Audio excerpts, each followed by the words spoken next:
Okay, this is the last presentation in this particular series. You want to go ahead and start it, James? It's in progress. Okay.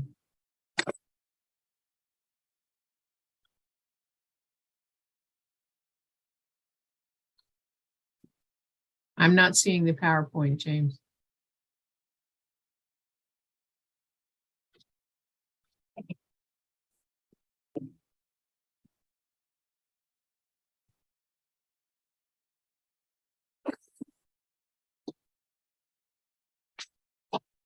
There we go.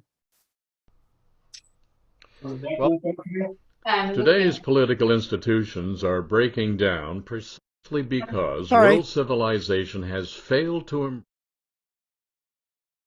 It jumped ahead of me. This is terrible. Go back to the beginning.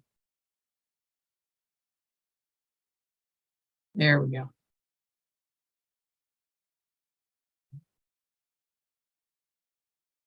In this concluding session, we ask, what kind of world are we inhabiting next? Let's begin by describing world conditions now. To paraphrase Charles Dickens, this is the best of times, this is the worst of times. That sums it up. Humanity has never been as healthy, wealthy, educated, and interconnected as today. Many believe that rapid increases in knowledge and technology could lead to a world of abundance for everyone. At the same time, others are warning that the present global system is unsustainable. They anticipate that climate change, biodiversity loss, rising populations, social inequality, financial collapse, shortages of water, food, and cheap energy, and financial breakdown will profoundly impact civilization over the next few decades. One thing is clear. Human evolution is no longer a random process. We must not leave sustainability to chance. Human survival has now become a conscious choice between transformation and collapse. In other words, will civilization take actions that generate environmentally and socially destructive results, or will we take actions that generate constructive results? So let's take a close look at these two different paths. The first is a crumbling economic system that's powered by fossil fuels, nationalism, and oligarchy. Its myth is that creative disruption leads to innovation and economic growth. Yet disruptive technologies can transform the world system for good or for ill, depending on who's in charge.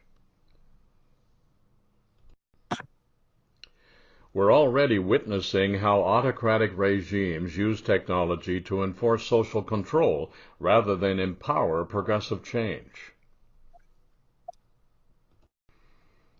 Over the past 2 decades, the tide of globalization has ebbed, and cross-border flows of people, trade, and capital have slowed to a trickle. Because the benefits of liberal globalization were not spread equally, autocratic leaders have preyed upon the populist misery and anger of billions of people who have been marginalized. This new technocratic fascism, which feeds on racism and resentment for the rich, is displacing democracy. Meanwhile, a stunned public is watching the steady growth of digitally enhanced surveillance, state control of the press and free speech, and harsh restrictions on free assembly, travel, and immigration. These are the tactics of authoritarian rulers and parties who are not interested in peaceful multilateral trade, satisfying their people's needs, or guaranteeing environmental security.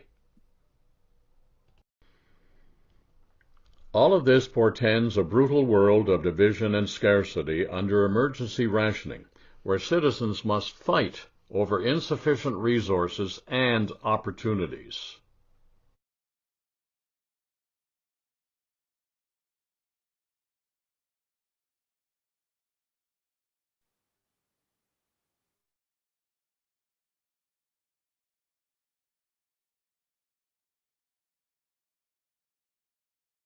We have a few questions here that we've prepared. Let me pull them up.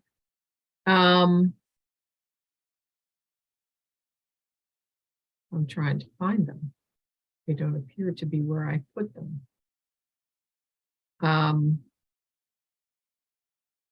James, do you have the questions available? Not at hand, no. Oh dear. Well, let's just ask if anybody has any questions. Because I had them here and I don't see them. Mary, I have them. Thank you, Patty. Surely. What can the average person do to avert this disastrous future? Any particular comments?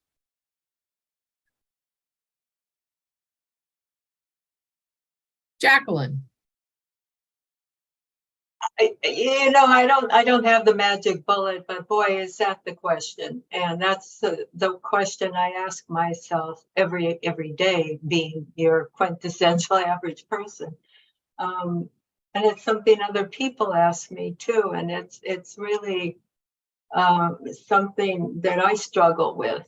To me, it's the most obvious things are to become, engaged with other people who also have the same concerns as I do and have the same objectives that I do. Obviously the kinds of things that EDA is struggling with.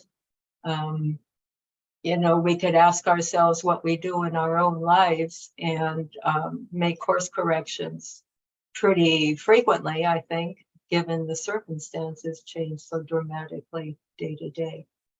But the technocratic fascism is something that gives me bad chills. So I'd love to hear what other people have to say. Greg. Thanks.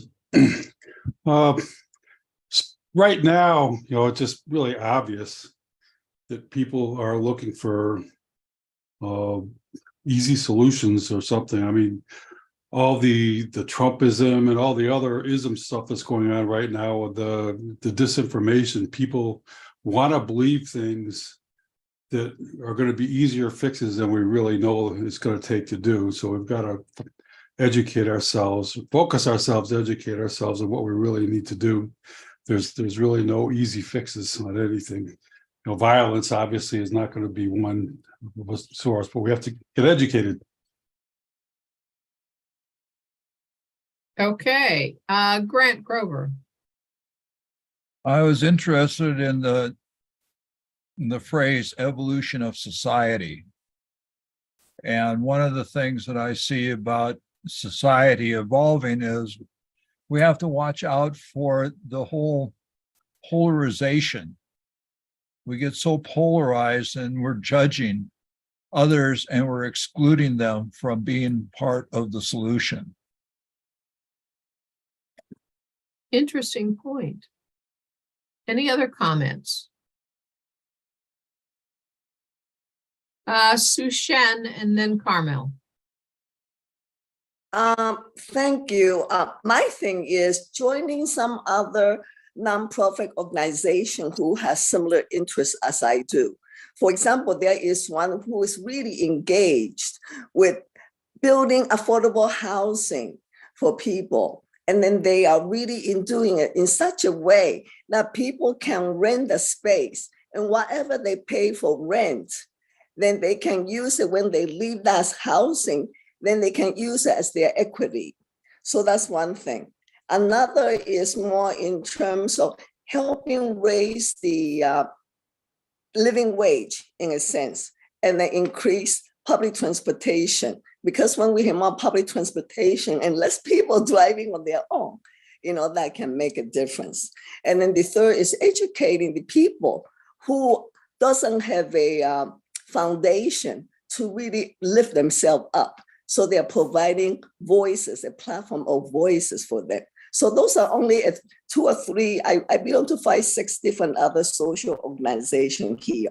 So we all can do our little part on a daily basis to the extent what our passion is, our interests, and our skills and experience. Thank you, Sushen. That's very interesting. Carmel. Yeah, I was just going to add to what Sushen said. You know, it starts with you've got to care, you know, and you know, like then you'll care enough to how you change your life and go and work with others, you know, to you know, look at housing or look at gambling reform or look at whatever's needed for the environment, you know, and then meet with your member of parliament. But it all starts with you've got to care, don't you? And if you don't care and you're just self-absorbed and worried about yourself and how are you going to survive, which is why things don't change too quickly, because that's just how it is. Life's hard for a lot of people and they're inward focused. And so I think they have to look a bit more outward focused and what can we do to change things. So. Thank you. Any other questions? Or any other comments? Just a more pointed question. How could the steps outlined in this seminar, use value, exchange value, cooperation, cultural evolution, education, technology, self-sufficiency, and ultimately sustainability, how can these avoid an autocratic world?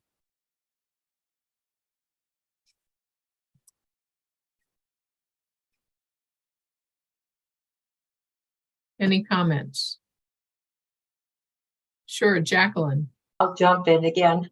I think of those that you listed, education is kind of the key. And with education, if we really take our personal responsibility for educating ourselves, you know, through different organizations or self-study, whatever, then the kinds of autocratic concerns that we're talking about in this slide program, like technocratic fascism again, won't have the same capacity to grab a hold of us as if we are not educated and don't know what's going on or become so fearful. Like Carmel said, we have to care to rise above our fears. Then that won't be able to really have the kind of impact on us that it might otherwise have. Good point. Greg. Yeah, I was basically going to say what Jacqueline said about education, but you know, people have always had a hard time understanding what, you know, kind of who we are and what we need, what our real needs are. And it's just getting worse because our whole education system's falling apart and it's becoming lax, and just people are getting worse about understanding ourselves and what we need, what our true needs are. And so it comes back to education as a real serious effort to get us back into focusing on the real stuff instead of getting back into, you know, letting us go into the ethers with all of our conspiracy theories and everything. Good point. Is it Jeff or Julie? Hi, Jeff. Jeff? As far as what can happen, this program to, you know, mitigate like autocratic type of rule, you know, it seems that autocrats thrive when there's divisiveness, when there's issues that can create them, me and them. That's where autocrats really feed on. So I remember something, you know, this program relates to the bare necessities, giving us what people need to, you know, to live, to thrive in their own way, but not in a greedy type, just dealing with the bare necessities. I think there's the simple bare necessities of life. Forget about your worries and your strife. I think if people are focused on resource democracy and have the basic necessities, it eliminates the or helps reduce the fuel for an autocrat. And that requires education, knowledge, and people willing to put forth the effort. People can't be apathetic. We're distracted by our everyday life, by surviving, and people have to look beyond Tuesday. So that's what I think. Thank you, Jeff. Very, very insightful. James, would you like to continue with the slideshow, and then we'll get to some more questions at the end?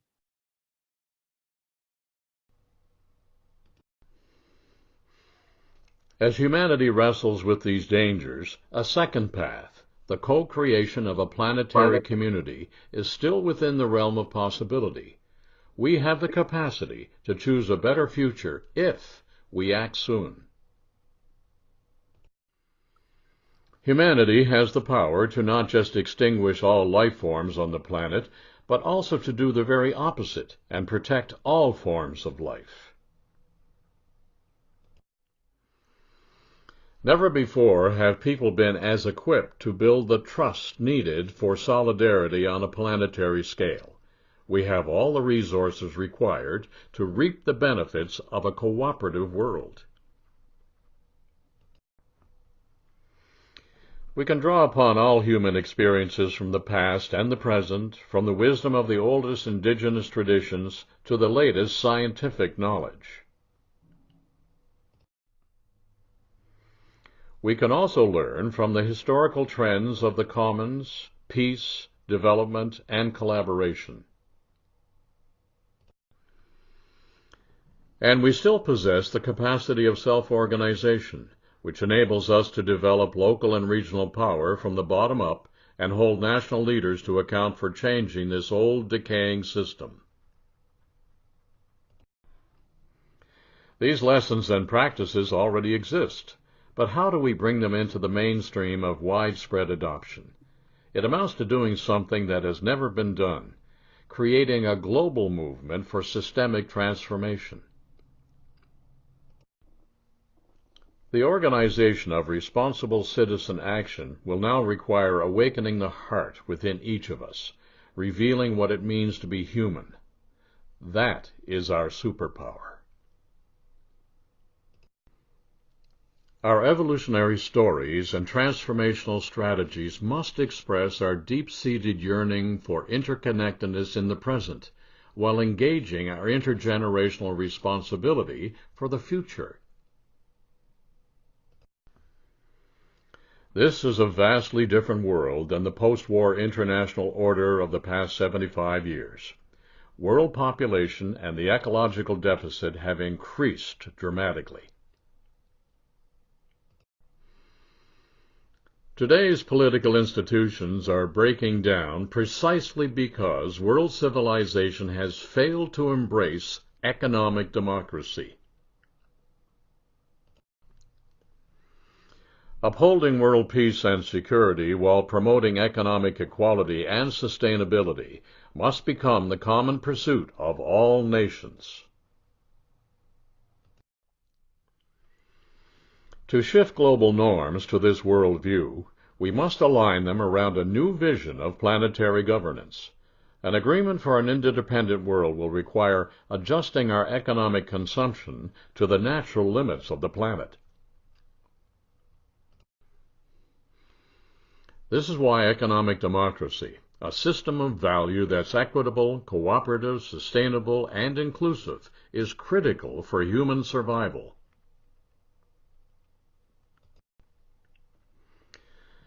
As we have seen in this seminar, a world that works for everyone begins with local advocacy.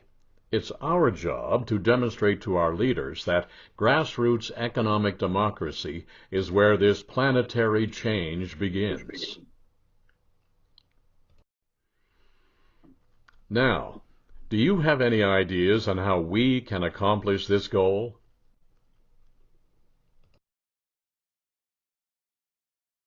Good question. Any answers? I know this is one of those times when it might require some slow thinking as opposed to fast, but if anybody has any good ideas, that now would be the time to throw them out there. Greg. The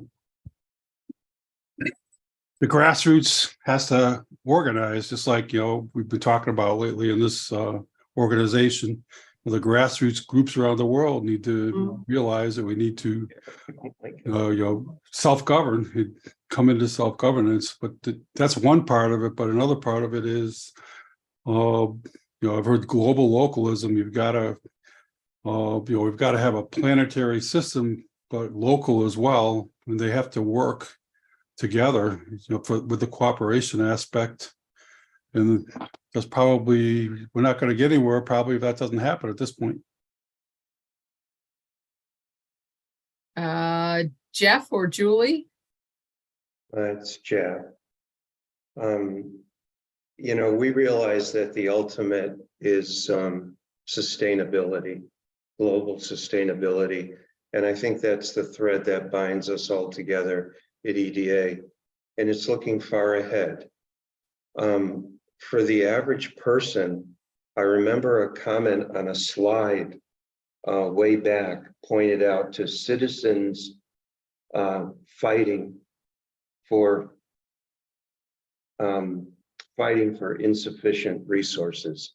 The resources aren't there, and it comes to citizens fighting to just get those life-giving resources. That's something that anybody can understand and quickly. And I think that's an attention-getting idea.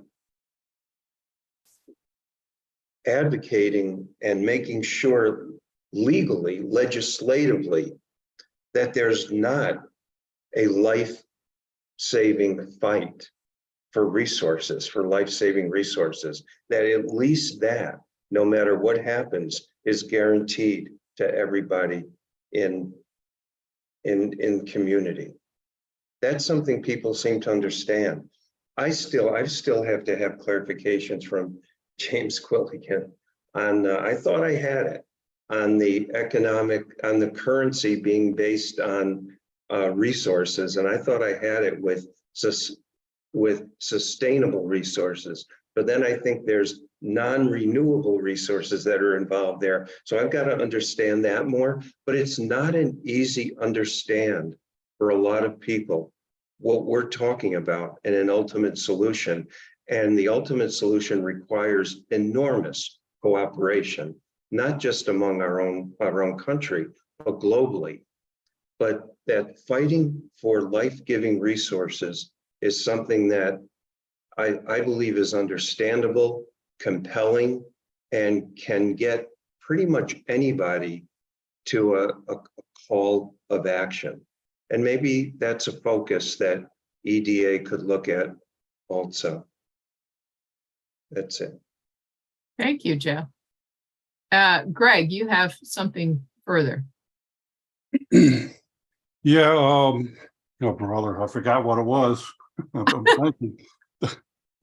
Never mind. I'll come. That happens to all of us. We'll put you on hold and then you can come back later when you remember.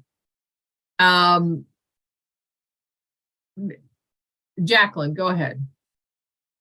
Yeah, I just want to reflect on what Jeff was saying about not understanding or coming to an understanding in layers, that we learn something and then we discover there's a whole lot more to learn about that issue. And these issues are both straightforward and easy on one hand, that is, they're easy to list, I think, the problems and so forth. And then there are layers upon layers of understanding that we have to go through. And I think we struggle together. And I don't use struggle here as a bad word, but, we struggle together to learn together. And then we struggle together to get out and do our social action, you know, in our communities, whatever form that takes, together, because that's where, you know, we will ultimately have impact, is in that cooperative work that was referred to in the slide. I love Greg's term, global localism. That really gives me food for thought, and how we can try to merge those two seemingly really disparate concepts, because we have to think of the globe as a whole. We're all in this together, but we can't work on that big globe. It's just, you know, we can't do it. We work where we are. So how do we do that? EDA, I think, you know, gives us a lot of tools for doing that. We're not the only organization, but we have some unique qualities and tools that others don't. But it has to be approached with that long-term vision. Someone else said earlier, I don't even recall who, you know, that this has to be something we're in it for the rest of our lives, no matter what our age is, old or young. That, you know, it's a huge problem, and we've got to really commit to it. Thank you very much. Did you remember, Greg? Yeah, finally. Great.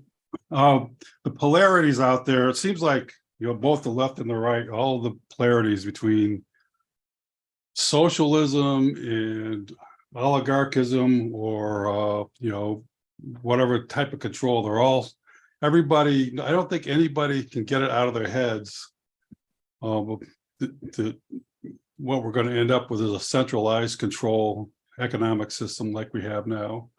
And that's part of what we have to educate about, that there's a beautiful, absolutely workable economic way for things to work beautifully. It's not centrally controlled. So when people think of socialism, they think of, you know, the government controlling everything like communism or whatever. And this is not what we're talking about at all. And so I think people, when if they start to hear what we're talking about, they think socialism right away, but it's not. There's no, the central control aspect is taken out into the communities, which is huge. Thank you very much, Greg. Janice, you had a comment. Hi, yeah. All the things that EDA is doing are terrific. Our education, our advocacy. And I also think that, and one of the things that EDA has on its list to do is to provide education programs for children, because I think the next generation is really important to educate them and help them understand, because they're our next leaders. And, you know, this is something that our new managing director is pretty focused on as well, is helping create programming for children to educate them. But we really need help in that. So if anybody out there knows somebody who can help us with that, we would love to have input and guidance and help in that. And the other thing I was thinking of course, from a marketing and communications perspective, is always we need mass communications to send this message to people. And that requires a great deal of energy, money, and whatnot. But, you know, if only we could do public service announcements or get local TV stations interested in the whole concept and start getting interviews out there and things like that, that would start raising some awareness, and we could pick it up from that. But that's all part of EDA's strategy moving forward, and we're working on it. Thanks. Thanks a lot, Janice. Sushen. Yeah, I don't know how much time we have. So anyway, I have several different ideas. So to follow up, you know, it's not going to take one generation, like everybody say, Jacqueline, James, and everybody has said. Here locally, you know, one thing is in terms of, I can't remember the term they use, but then you can buy certain credits with a local farm and say, hey, I will get your produce, you know, for this coming harvest. And so the farmer themselves have already the money to get them started, for the next season. And I can't remember the term for it. And then so that's one thing. So you're keeping things more locally and supporting the farmers, and you in turn get more fresher food, in terms of the region you live in.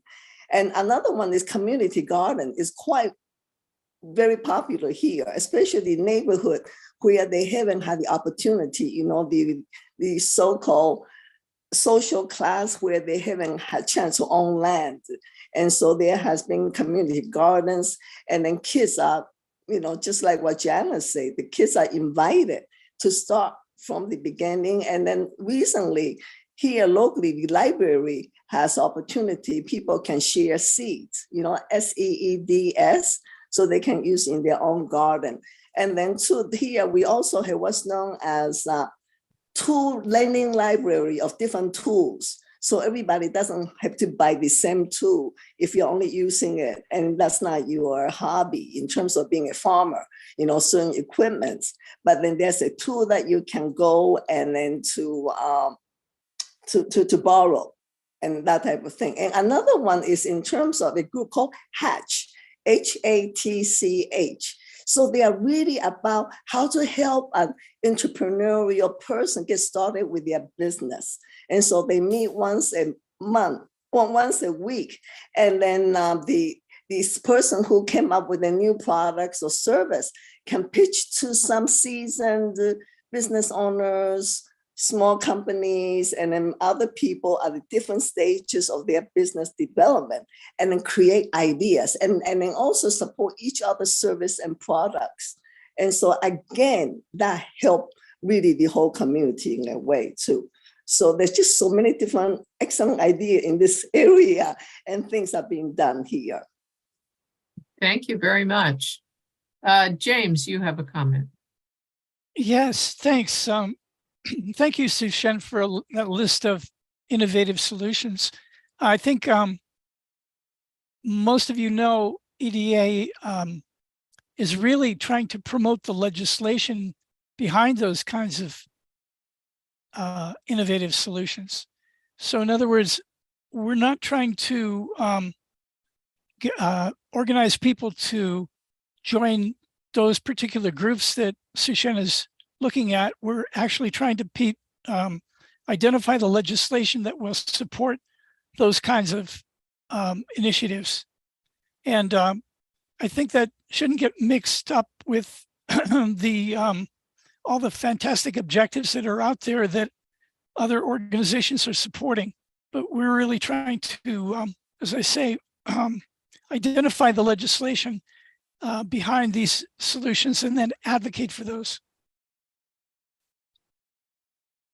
Okay. So any other comments on this topic? Because I have a couple more questions. Okay. So one of my questions is why does planetary change begin with local participatory democracy? Why does it begin there?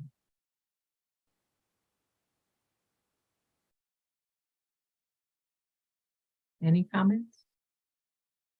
Yeah, Jeff or Julie? That's Jeff again. Beyond local, much beyond local, there's no real incentive for change. There's some folks, some companies, some corporations that really have it made. They're commanding enormous salaries. Stocks are, considerable. Shareholders are benefiting. And there's at that level, there's really no reason for somebody to step up and say, look, this isn't working, or they're not going to be at that level anymore. Okay. So that's a point in the why do I have to change in order for the planet to change? Greg. I feel like I'm talking a lot tonight. You are, but that's okay. For balance, we don't have balanced economics. Our economics are way out of rig. And really to get it into balance, you need to have a focus on local resources So you know what you have, and you can use efficiently as much as you can if you're local and learn how to use it.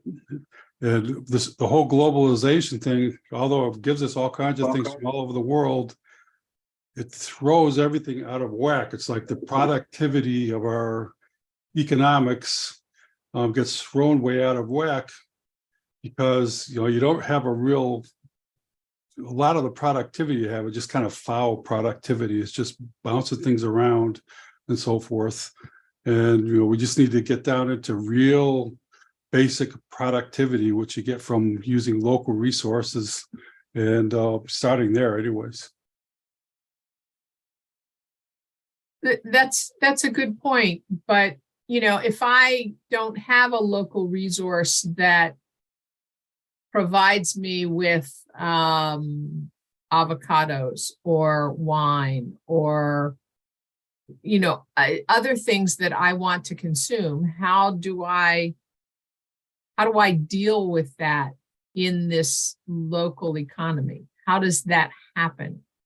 I can go, local to regional. I'm sure, nobody has everything they're going to need. So you're going to, have trade, but it just, the focus can be more regional, local to regional, rather than from China and from Asia and South America and Mexico, watermelons from Mexico and whatever. It's just, like I say, the productivity gets really skewed in this whole process. Okay. All right. Sushen. Yeah, thank you. Thank you, James, for pointing out. I realize this EDA is about legislation. But what I'm saying is that when you are ready, with the legislation, I got all these different connections. And then that's part of it because it's going to take, years, decades. So I'm making all that foundation of the different groups I can introduce this EDA to. So that's part of why I'm not as intrinsically involved with EDA at this point, just because I'm keeping up with what you all are doing. And I want to be the bridger, once we are ready to do the advocacy, definitely I'll be there with you all, support 100%. Thank you. Wonderful. Thank you. James, you have a comment. Yeah, the goal in many ways, before you can get to sustainability, you need to become self-sufficient and self-organizing. So I think how the original question was, why do planetary solutions have to begin at the local or regional level? And the reason is that unless people are actively taking part in the decisions to manage their own resources, and as Greg was saying, they have to surrender to a centralized system in which others are making decisions for them, then I don't think we can get to the point of self-sufficiency in order that we can begin then to achieve sustainability.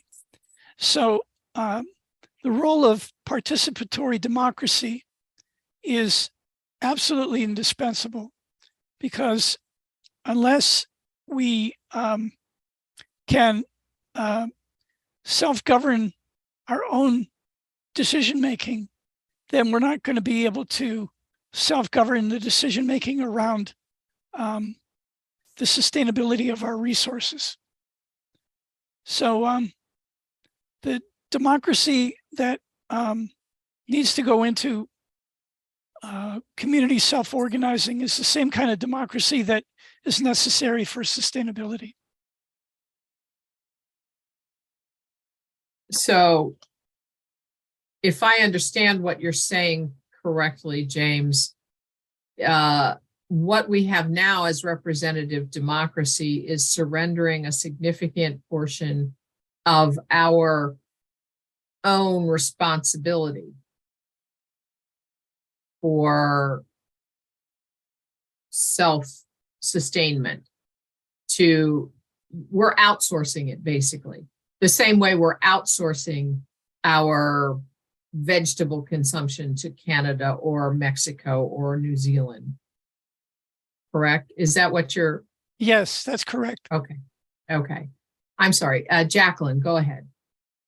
Yeah, well, I just want to congratulate you on your priorities, wine and avocados, and you forgot to mention chocolate, but Oh, yes. that's always there. But one thing is, I think each level of governance has its own place.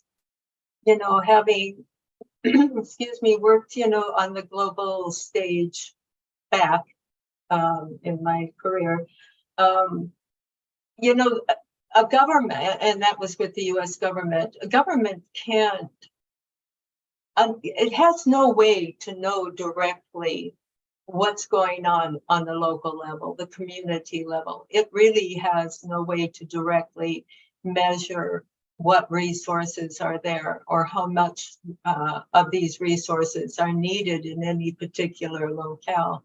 It just can't do it. It's not made for that. And so the international level of governance, you know, has its place. Just as they can't measure what we can measure here in our own communities. We can't, you know, talk to the global actors for peace and justice or other issues that we're concerned about, including, you know, getting the resources we need for our technological society. We can't do that on the local level that they can do. So we all need each other. It's just, you know, becoming more rational about how we parcel out responsibilities and governance of different levels of, you know, economic structure.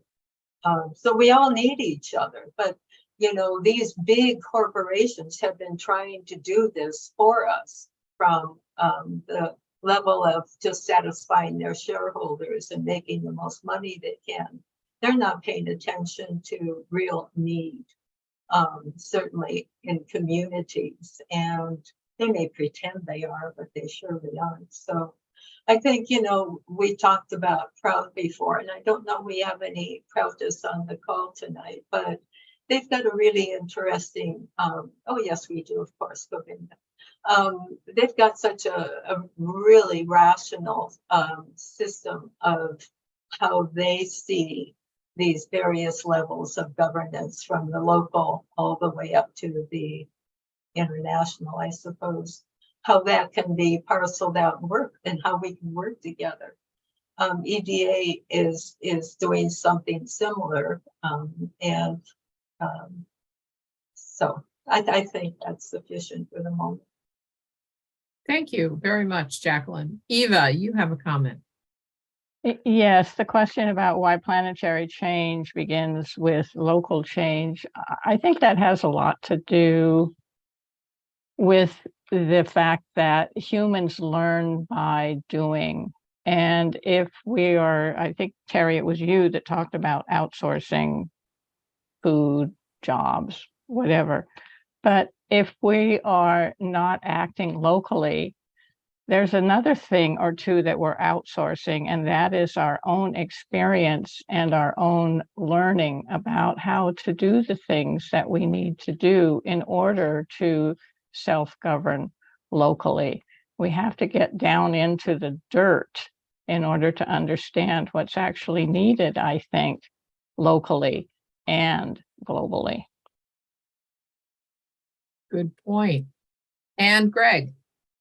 Yeah, what Eva said was really good. And what I'm thinking about is a couple of phrases I thought about a few years ago when defining the commons. And there's like your local, the commons that you can put your hands around, you can communicate to people, your personal commons, you can touch it. I call the intimate commons. That's your local commons, your regional local commons that you can be a part of. And the rest of the commons that come in from everywhere else, you don't know where, that's kind of the virtual commons. And we really need to develop and understand the difference between a virtual and intimate commons. We really need to understand that. Thank you. Jeff or Julie again? Jeff again. Just real quick, with all the outsourcing that we've done and all the entities that have really enclosed a lot of the needs. With all that outsourcing, you outsource so you can free up time, energy, and effort for doing other things. Well, what are those other things we're doing? We outsourced a tremendous amount. To me, maybe not, but we've filled that gap by consuming, just buying, thinking of things that we need that we really don't need.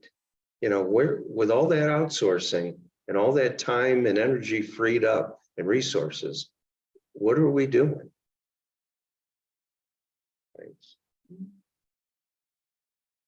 Well, I'm knitting, but that's just me. Any other comments?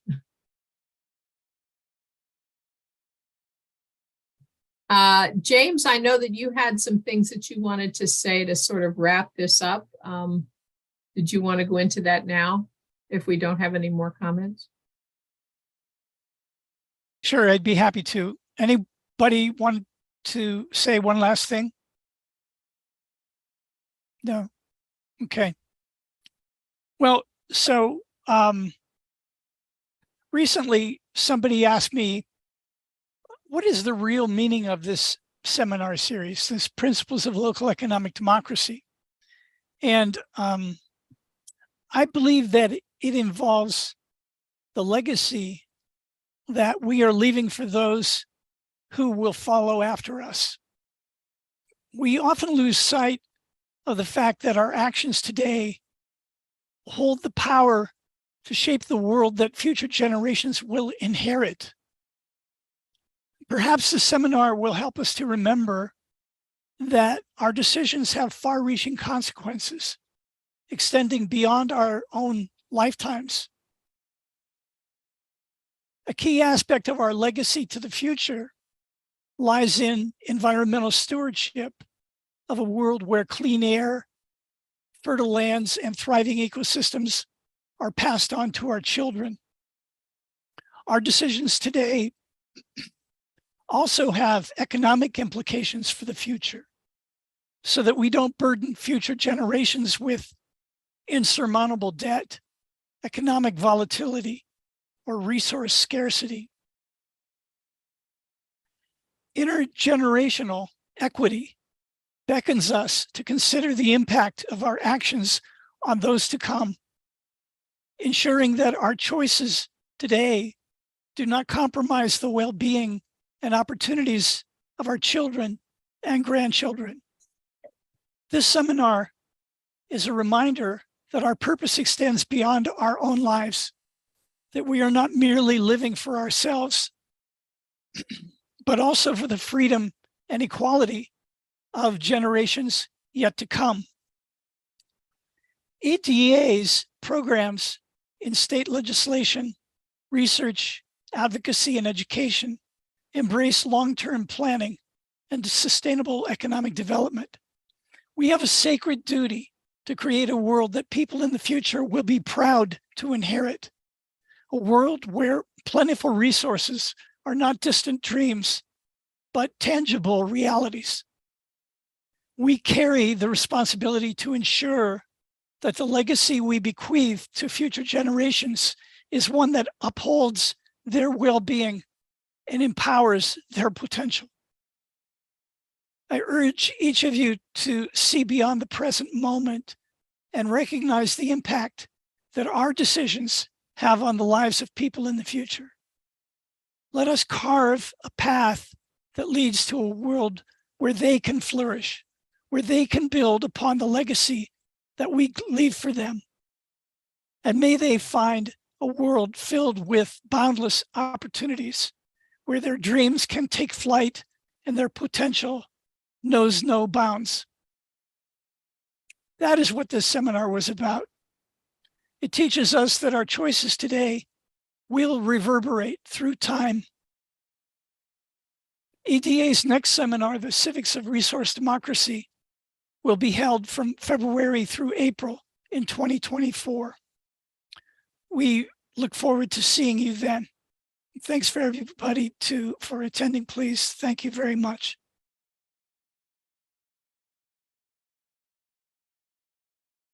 If you'd like to support EDA's efforts, I have put the link to EDA's donation page in the chat if you'd like to contribute to EDA's work. Other than that, if anyone has any final comments, yes, Jacqueline. I always have a comment. James mentioned the next seminar being in February, and I really want to encourage people to stay connected. We've got a lot of work we're doing between now and then. I wish, you know, we could do the seminars more frequently. I love them. I think they're fabulous. But all of the action teams, education, advocacy, research, and state legislation, are still deeply engaged in all of our various projects. And I know a lot of you are involved with those. And I just, you know, really hope to see your faces on those or in those groups, and look forward to continue to working with you, and, you know, to express my deep appreciation as chair of the advocacy team for those who have and continue to support the work we're doing. It's really exciting work. And, you know, it is something that demonstrates personally to, you know, that we recognize our responsibility in participatory democracy, and you know, take action in it and have some fun with it. So I just want to say thank you and keep at it. Thank you very much, Jacqueline. Ed. I think Ed's frozen.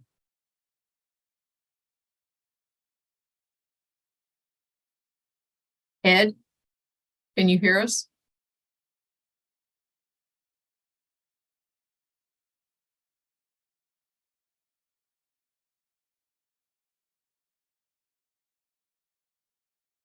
Thank you very much, Ed. Sorry you're having trouble with your audio. Anyone else, would anyone else like to comment before we close this session out? I do want to introduce and welcome Luca Comives, who is our summer intern at EDA. And we're very happy to have Luca join us for this last seminar. He just started this week. So he will be, there you are, Luca. He will be getting the links to all of the rest of the seminar sessions that we've just concluded.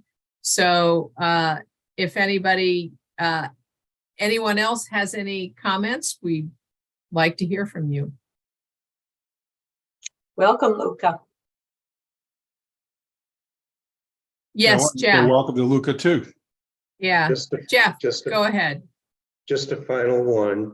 You know, Luca, I hope that you got a really good sense of, you know, what EDA's fundamental mission is from this. And this is just a great example of the education team.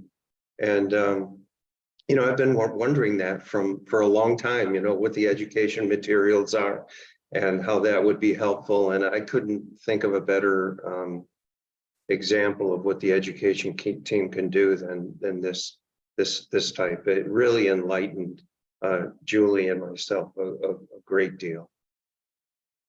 Thank you very much. We're very happy to have done it.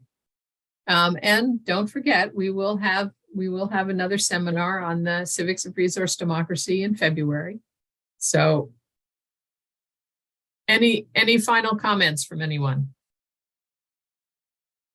If not, I will close this out, and you will probably be receiving a link in the next couple of days to all of the 8 sessions of this seminar.